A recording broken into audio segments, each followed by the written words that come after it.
Okay, so let's step back a little bit. Old versus new marketing.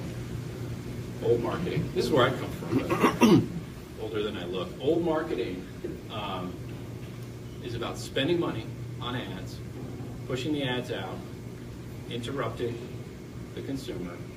And let me ask you guys, if you guys spend money in advertising, how well is it working today? It certainly works, but how well is it working today versus 5 years ago? Quiet. It doesn't. Hmm? For us, it's working better. It's working better? Let's talk afterwards. Do you know?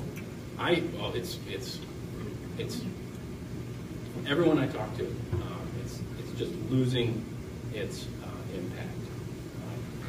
I talked to a gutter installer not that long ago who's basically dropped a lot of their direct mail they used to do with door hangers and all that in favor of paying for clicks on Google and just generating leads that's worked better for him. You're putting me out of business here. Huh? You're a graphic designer, you're putting me out of business. For a graphic designer? Oh, you should be in business. Just switch around a little bit. We're graphic designers too. We're still in business. Okay, new marketing. The new marketing, and new marketing being social media, is you don't spend money as much as you spend time. And this is, of course, this is a big complaint I get a lot. Oh, Facebook takes so much time and blogging, and I always got time for that, time. Well, I'm going to tell you that once you get past the learning curve for writing a news post on your blog, on your website, or writing a quick, interesting piece of information on your Facebook page, once you get over that little learning curve, which is really a few hours, it's just not that much, you'll find that it's way more efficient to get involved in social media and distribute your message than it is in any other way. And that's why social media is exploding. Content creation. After it says time, content creation. Content creation is the foundation to what successful organizations are doing in social media. What's content creation? Think about yourself as a media company. You have stuff going on inside your organizations that you want to probably share with customers, right? Potential customers. All the little things that are happening that there would be no way for you to share. Maybe you're thinking about a new product and you want to talk to a few customers on it. Maybe you have a new product. Maybe you're going to go to a trade show. There's just all these things going on in an organization that with social media you can quickly and easily put out there, making your organization more transparent, sharing what's going on. And what does that do when you're sharing what's going on within your organization? When you're creating that content online, it builds trust, right? So I show up on your website and you have a blog and there's a piece about you going to a trade show. Now, I'm just making stuff up here, but hey, if I showed up on that website and I didn't know any better, I'd say, wow, this business is doing stuff. It kind of comes down to just that. My initial reaction is, hey, these guys are alive. They're doing something. Right? Starting with email marketing, starting with newsletters in general, like paper, whether it's email or not, social media excels at building relationships. The difference between paper and email is when you can leave a comment on your blog, when you can leave a comment or like something on Facebook or pass something around in Twitter is participatory. People can comment back and you end up with a conversation. Talk more about that. All right, mindset. So I've been talking a little bit about mindset. Think about your organization having a voice, right? You have a voice, right? Well, let's take that voice and take that content, things that you're doing in your organization, and share it. And that becomes your new advertising. Be a giver, give your best. Share your best. If you're an expert in something, which I bet a lot of you are, right? Share it. Share your knowledge. What happens when you share knowledge? When it happens face-to-face, when you're talking to somebody and you help somebody, you share your expertise, what happens?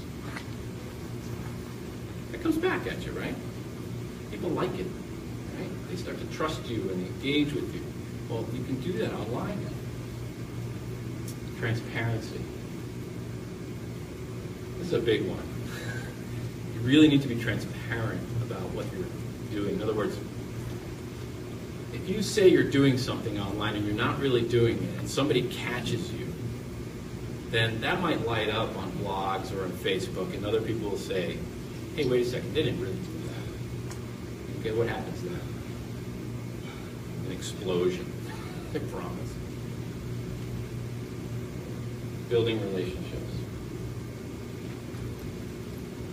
Pitching equals pushback. Okay, so I create a Facebook page and I start talking about all the new services that I have coming out, and I have some fans on my Facebook page, right? What happens if I keep talking about what's on sale and my new products and new services? What's going to happen on Facebook or even with an email newsletter? That's right. They're going to unsubscribe. They're going to stop following you. They're going to say, forget it, I don't want to be a fan any longer. So there's pushback in social media. So it's this dynamic conversation to have. Am I making sense here? Who's got the time to read all these blogs that you're putting out there? Who's got the time to read all these All the blogs? blogs and tweets that you're putting out there? Your best customer, if you're doing it right. If you're speaking to your best customer and helping your best customer by producing good, helpful information for them, they're gonna find it. They're gonna read it. They're gonna pass it around, especially if it's really good. All right. Talk a little bit about what is social media.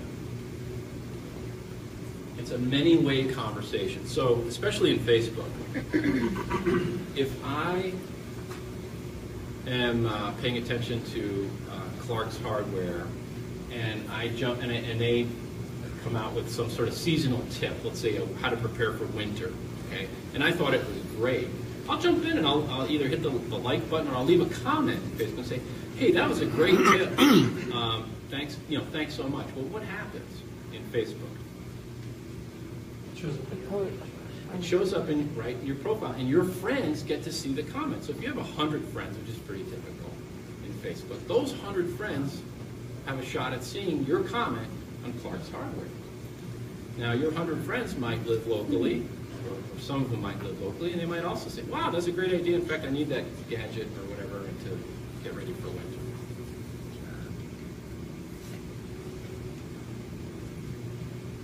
Transparent trust builder, we've been talking about that. Viral, that's one thing that happens online today in social media. It's crazy. You see that like button that's up there? You guys run into the like button on websites before? Do you know what it does? So if you're producing news on a blog, okay, you should have a like button installed on your blog, connected to your Facebook account, right? So what happens is, if I'm reading a blog article on seasonal prep work and I like the article, all I have to do is punch that Facebook button right there, and all my friends get to see that I liked in Facebook. They get to see that I like this article, and it generates the link straight back to the article in Facebook. So my 100 friends say, hey, Pete liked this seasonal article. Oh yeah, I'm getting ready for winter. What the heck's that about? And I click, and boom, they're on Clark's Hardware. I don't know why I'm picking up Clark's Hardware, but we're on the hardware website. Okay. One more thing about viral. Okay. We talked about costing time versus money. And I think you'll find that in the beginning, there is a time investment in the beginning to learn and understand. But once you get past that, and it's not that bad, you'll find it gets very efficient. And in the beginning, you have 1 fan, 1 follower, 10 fans, 10 followers, 50 fans, then 100, then a few hundred, and it goes, and it grows. It's a long-term play. This stuff does not work like that. There are real people out there passing information on. Okay, who's seen the Susan Boyle YouTube video? Who hasn't? Anybody? 44 million. Check it out. It's a beautiful song. So it's Britain's Got Talent, 2009. She came out on stage. She was not a professional. She's total, nobody knew her. In fact, people were heckling her, the poor woman, before she got on stage. And she got up on stage, and she sang on this British TV series, and she knocked it out of the park. I mean, she blew the audience away. It was a fantastic song. So her video got put up on YouTube, and guess how many views the YouTube video has had? 44 million views. Saturday, 2009. So it's been a little over a year.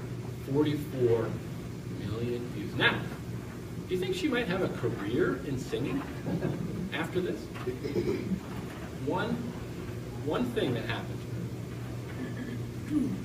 Yes, she's busy. Okay. What can social media do? Reach more customers. Make communications more efficient. I know you don't believe me right now, but it will. Enable information to be passed virally. And this is important. Create a safe haven for customers to participate. We have Facebook accounts. We're already logged in. We have Twitter accounts. We're logged in. We have LinkedIn accounts. We are logged in. When there's something that interests us that we want to share, we hit one of those. We just go to one of those accounts and share it. And we don't even, with the like button, we don't have to go to Facebook. We just hit that button and it's shared in Facebook. YouTube works the same way. You hook your. It's very easy to. Do you want to? Do you want to connect your YouTube account with your Facebook account? Yes. Now you hit the like button in YouTube. You like a video, it shows up in your Facebook account. That's the way the world is working now. It's crazy, right? But it works, and it's actually easy. And the safe haven that creates the dialogue.